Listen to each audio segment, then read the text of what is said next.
Welcome back students. आज हम लोग हमारे चैप्टर 2 होल नंबर्स जो कि क्लास 6 का चैप्टर है उसकी थर्ड वीडियो कवर कर रहे हैं, जिसमें हम लोग पढ़ेंगे प्रॉपर्टीज़ ऑफ होल नंबर। तो मुस्कुराते रहिए और सीखते रहिए नई चीज़ें। और इसके पहले भी हमने दो वीडियोस में दो लेक्चर्स लिए हैं। अगर आपने वो दोनों लेक्चर्स अभी तक नहीं देखे हैं तो पहले उन लेक्चर्स को देखिए और उसके बाद इस लेक्चर को देखिए ताकि आपको सारी चीज़ें समझने में आसानी हो। तो चलिए शुरू करते हैं प्रॉपर्टीज़ ऑफ होल नंबर। तो सबसे पहली चीज़ हम लोग पढ़ने वाले हैं क्लोजर प्रॉपर्टी।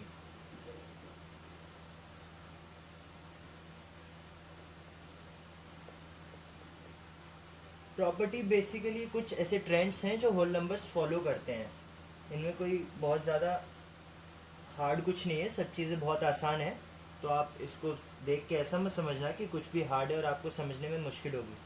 तो क्लोजर प्रॉपर्टी क्या कहती है, आप देखो अगर आप कोई भी दो होल नंबर्स लेते हो, सपोज 7 प्लस 8, तो 7 प्लस 8 कितना हुआ, 15 हुआ। अब देखो 7 भी होल नंबर है, 8 भी होल नंबर है और 15 भी होल नंबर है। ऐसे ही आप कोई भी पेयर ले लो होल नंबर्स का। सपोज आपने लिया 3 और 2, तो 3 प्लस 2 कितना होता है, 3 भी होल नंबर है, 2 भी होल नंबर है, 3 प्लस 2 5 होता है और 5 भी होल नंबर है। अब आप कहोगे एक बार ज़ीरो भी ले लो सर, तो ज़ीरो भी ले लेते हैं। 0 प्लस लेट्स से 7, तो 0 होल नंबर हुआ, 7 होल नंबर हुआ और 0 प्लस 7 क्या है, 7, और ये 7 भी होल नंबर है। तो हम लोग कह सकते हैं कि जब भी हम लोग कोई भी दो होल नंबर्स को ऐड करते हैं तो जो रिजल्टेंट जो आंसर हमारे पास आता है वो खुद भी एक होल नंबर होता है। तो whole numbers are closed under addition. क्या बोलेंगे हम लोग, होल नंबर्स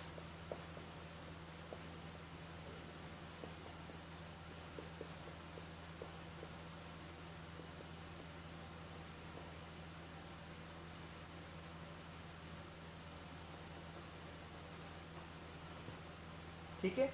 ऐसे ही अब कोई भी दो नंबर को हम लोग मल्टीप्लाई करके देखते हैं। सपोज इन्हीं नंबर्स को दोबारा करके देख लेते हैं। तो 0 मल्टीप्लाइड बाई 7 कितना होगा, 0।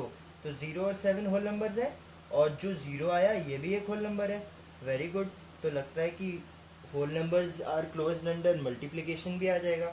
लेकिन देख लेते हैं और केसेस भी लेके। तो 7 प्लस 7 और 8, तो 7 मल्टीप्लाइड बाई 8 ये कितना होता है, 7 टाइम्स 8 इज 56। सो 7 भी होल नंबर, 8 भी होल नंबर और 56 भी होल नंबर होता है। बहुत अच्छी बात है, मतलब लगता है कि मल्टीप्लिकेशन के अंडर भी क्लोज्ड हो रहे हैं होल नंबर्स। तो अब 3 और 2, 3 इंटू 2 कितना होता है, 6। 3 भी होल नंबर, 2 भी होल नंबर और 6 भी होल नंबर। तो ऐसे ही हम लोग होल नंबर का कोई भी पेयर ले लेंगे अगर, तो उनके मल्टीप्लिकेशन से हमें जो वैल्यू मिलेगी, जो आंसर मिलेगा, वो भी होल नंबर ही होगा। मतलब कि whole numbers are closed under multiplication as well. Whole numbers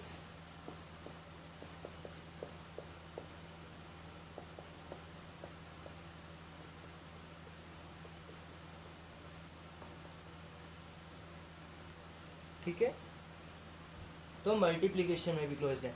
अब आप लोग कहोगे कि फिर तो सब्ट्रैक्शन में भी होते होंगे, फिर तो डिवीजन में भी होते होंगे। चलिए तो करके देख लेते हैं। 0 और 7, तो 7 माइनस 0 क्या आया, 7। तो 7 होल नंबर, 0 होल नंबर, 7 भी होल नंबर। बहुत अच्छी बात है, लगता है कि सब्ट्रैक्शन में भी आ जाएगा। 7 और 8, तो 8 माइनस 7 कितना हुआ, सॉरी 8 माइनस 7 हुआ 1। तो 8 भी होल नंबर, 7 भी होल नंबर और 1 भी होल नंबर। तो ये तो बहुत अच्छी बात है। लेकिन यहाँ पर 7 और 8 को अगर मैं उल्टा लिख दूँ, 7 माइनस 8, तो अब क्या आएगा यहाँ पर आंसर। तो अभी तो वैसे आप ये नहीं सॉल्व कर पाएंगे जब तक आप अपना चैप्टर 6 इंटीजर्स नहीं पढ़ेंगे, बट मैं बता देता हूँ। 7 माइनस 8 का आंसर आता है -1, और -1 एक होल नंबर नहीं होता है। इसलिए होल नंबर्स को हम लोग ये नहीं कह सकते कि वो सब्ट्रैक्शन के अंडर क्लोज होते हैं। Whole numbers are closed only under addition and multiplication. क्यों, क्योंकि वजह ये देखिए आपके सामने, ये केस यहाँ पर फॉलो नहीं हो रहा है। अगर 7 भी होल नंबर है 8 भी होल नंबर है, और 7 माइनस 8 में करूँगा तो एक ऐसी वैल्यू आ रही है जो होल नंबर नहीं है। -1 तो होल नंबर नहीं होता है, -1 एक इंटीजर वैल्यू है। इंटीजर्स आप आगे चल के पढ़ेंगे। तो whole numbers are not closed under subtraction. तो अभी मैं एक बहुत अच्छी चीज़ आपको सिखाता हूँ, आप कहोगे कितनी बढ़िया चीज़ सिखा दी सर, मज़ा आ जाएगा बिल्कुल। देखो, अगर आपको कोई भी डिवीजन परफॉर्म करना है, सपोज 8 डिवाइडेड बाई 2, तो आप क्या करो कि जो ऊपर वाला नंबर है ना, बड़ा वाला नंबर जिससे आप डिवाइड कर रहे हो, जिसको आप डिवाइड कर रहे हो, सॉरी, तो आप उसको पहले लिख लो 8, और जिससे डिवाइड कर रहे हो, 2 से डिवाइड कर रहे हो, तो वो माइनस करते जाओ। तो 8 माइनस 2 कितना आया, 6, और यहाँ पे लिख लो कि मैंने एक बार माइनस कर दिया। जब तक जीरो नहीं आएगा तब तक हम इस नंबर को माइनस करते जाएंगे। तो अब 6 में से दोबारा 2 को माइनस करो, तो 6 माइनस 2 4, और यहाँ पे 2 लिख दो कि मैंने अब 2 बार माइनस कर दिया है। फिर से -2 करो तो 4 माइनस 2 इज 2, यहाँ पर 3 लिख दो कि 3 बार माइनस कर दिया। ऐसे ही 2 माइनस 2 इज 0, अब 0 आ गया, और यहाँ पर 4 लिख दो कि 4 बार माइनस कर दिया है। तो अब आप देखेंगे कि 1 2 3 4, 4 बार मैंने 2 को माइनस किया तो मैं 0 तक पहुँच गया। इसका मतलब है कि 8 डिवाइडेड बाई 2 का आंसर क्या हो जाएगा, 4। अच्छा तरीका है ना डिवाइड करने का। अगर डायरेक्ट ऐसे डिवाइड ना हो रहा तो माइनस करना तो कितना आसान है, माइनस करते जाओ, जैसे ही 0 आ जाए वैसे ही हम कह देंगे कि जितनी बार हमने माइनस किया है वही हमारा उसका आंसर है। तो ये करवाने की वजह क्या थी कि क्या आप कभी भी किसी नंबर को 0 से डिवाइड कर सकते हो। सपोज मैं आपसे कहूँ, चलिए ये तो इसका हो गया, कि आप 4 डिवाइडेड बाई 0 की वैल्यू मुझे बता दो, तो आप क्या कहोगे कि चलो ये करके देख लेते। तो सबसे पहले 4 लिखा और इसमें से 0 माइनस किया, तो कितना आया 4, यहाँ पर 1 लिख देंगे कि एक बार माइनस कर दिया। अब इसमें से दोबारा 0 माइनस करेंगे, कितना आया 4, यहाँ पे 2 लिख दिया कि एक और बार माइनस कर दिया। तो अब आप देख रहे होगे कि बार बार 4 आ जाता है, एंड ऑब्वियस सी बात है कितनी भी बार 0 घटा लो उसमें से हमेशा 4 ही आता रहेगा। तो ये ऐसे 1 2 3 4 4 5 6 7 8 चलता ही चला जाएगा, कभी ख़त्म ही नहीं होगा। तो हम क्या कहेंगे कि किसी भी नंबर को हम 0 से डिवाइड नहीं कर सकते, मतलब कि any number divided by 0 is not defined. यहाँ पे लिख देता हूँ मैं, any number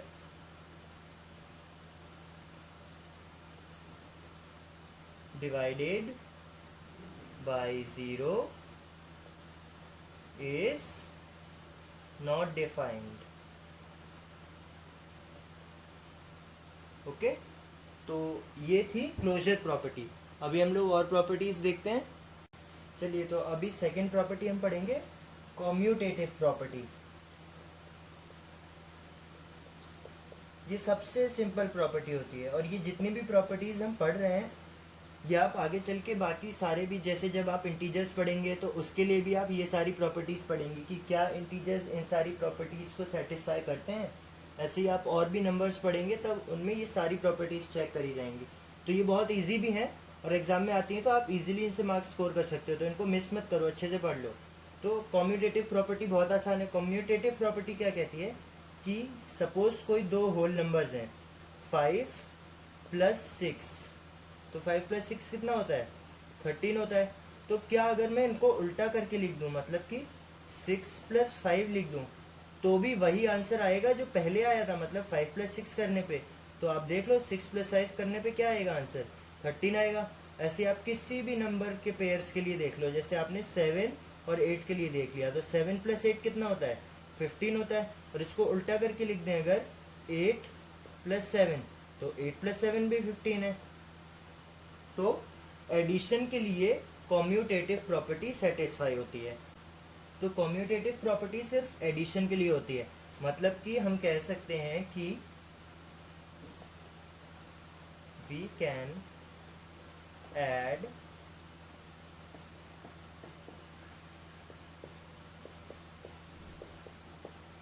whole numbers in any order।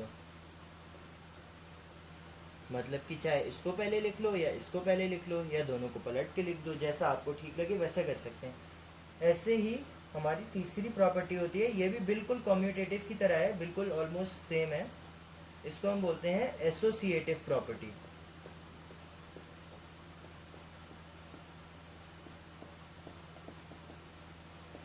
तो एसोसिएटिव प्रॉपर्टी में क्या होता है, जैसे हम यहाँ पर दो दो नंबर के पेयर्स ले रहे हैं, ऐसे हम तीन नंबर्स देखेंगे एक साथ ऐड करके।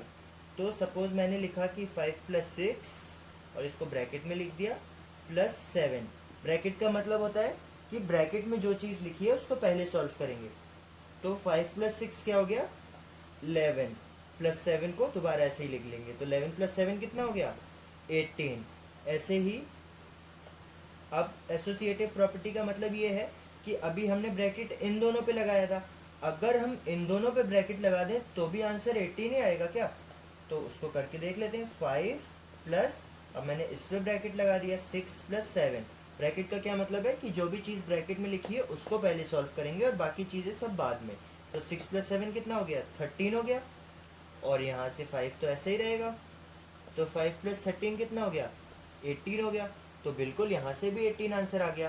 तो हम कह सकते हैं कि होल नंबर्स एसोसिएटिव प्रॉपर्टी को भी फॉलो करते हैं, मतलब कि किसी भी ऑर्डर में एडिशन हम लोग कर लें, चाहे इन दोनों नंबर्स को पहले ऐड कर लें और फिर इनका रिजल्ट इसमें जोड़ें, या इन दोनों को पहले ऐड कर लें और उसका रिजल्ट इसमें जोड़ें, तो हमारा आंसर सेम आएगा। इनफैक्ट अगर हम तीसरा केस भी देखें कि इन दोनों को हम पहले जोड़ लें और उसका जो आंसर आए उसको इसमें जोड़ें, तो भी आंसर 18 ही आएगा। देख लीजिए 7 + 5 कितना होता है 12, और उसमें अगर हम लोग 6 जोड़ेंगे तो कितना आएगा 12 + 6 18। तो एडिशन के एसोसिएटिव प्रॉपर्टी भी होल नंबर्स सेटिस्फाई करते हैं। अब इसके अलावा चौथी और लास्ट प्रॉपर्टी है डिस्ट्रीब्यूटिव प्रॉपर्टी। अगर आपने पहला चैप्टर भी यहाँ पर देखा है, नोइंग आर नंबर्स वाला चैप्टर अगर आपने यहाँ से देखा है, तो उसमें हम लोग ये डिस्ट्रीब्यूटिव प्रॉपर्टी कवर कर चुके हैं। अब आप कहोगे सर वो कैसे कवर कर चुके हैं, तो आपको याद होगा हमने एक टॉपिक किया था एक्सपेंडिंग द ब्रैकेट्स, तो यहाँ पर भी हम वही करेंगे। डिस्ट्रीब्यूटिव प्रॉपर्टी क्या होती है कि 5 ब्रैकेट 6 + 7 अगर ऐसे लिखा है तो ये क्या हो जाएगा 5 × 6 + 5 × 7, ये कितना हो गया 30 + 35 = 65। ओके ठीक है, तो ये 65 हो गया। और हमको यही प्रूव करना है कि अगर ये वैल्यू दैट इज 5 × 6 + 7 और ये वैल्यू इक्वल दे दें हमें आंसर, तो हम ये कह सकते हैं कि होल नंबर डिस्ट्रीब्यूटिव प्रॉपर्टी को सेटिस्फाई कर रहे हैं। तो अब देखिए ये क्या हो जाएगा 6 + 7 कितना होता है 13, तो ये क्या हो जाएगा 5 × 13, और 5 13 या उल्टा 13 5 कितना होता है 65। तो बिल्कुल यहाँ से भी 65 आ गया इसको सॉल्व करके, और 5 × 6 + 5 × 7 को भी सॉल्व करके 65 आ गया। तो हम इससे ये कंक्लूजन निकाल सकते हैं कि 5 × 6 + 7 = 5 × 6 + 5 × 7। तो जब जब ये केस सेटिस्फाई होगा, और होल नंबर्स के केस में हमेशा सेटिस्फाई होगा, चाहे आप कोई भी नंबर ले लो, जैसे हमने यहाँ पे 5 6 7 लिए, इसकी जगह कोई और भी नंबर लोगे तो भी होगा। तो हम ये कह सकते हैं कि डिस्ट्रीब्यूटिव प्रॉपर्टी भी होल नंबर्स फॉलो करते हैं। तो इस वीडियो में हमने पढ़ी प्रॉपर्टीज ऑफ होल नंबर। अगर कोई भी चीज़ नहीं समझ आई हो तो इस वीडियो को एक बार और देखना। अगर फिर भी कोई भी डाउट रहे तो आप कमेंट सेक्शन में अपने डाउट को पोस्ट करना, और खुश रहिए, मुस्कुराते रहिए, पढ़ते रहिए। अगर वीडियो अच्छी लगी हो तो लाइक कीजिए, अपने दोस्तों के साथ चैनल को और इस वीडियो को शेयर कीजिए। Thank you.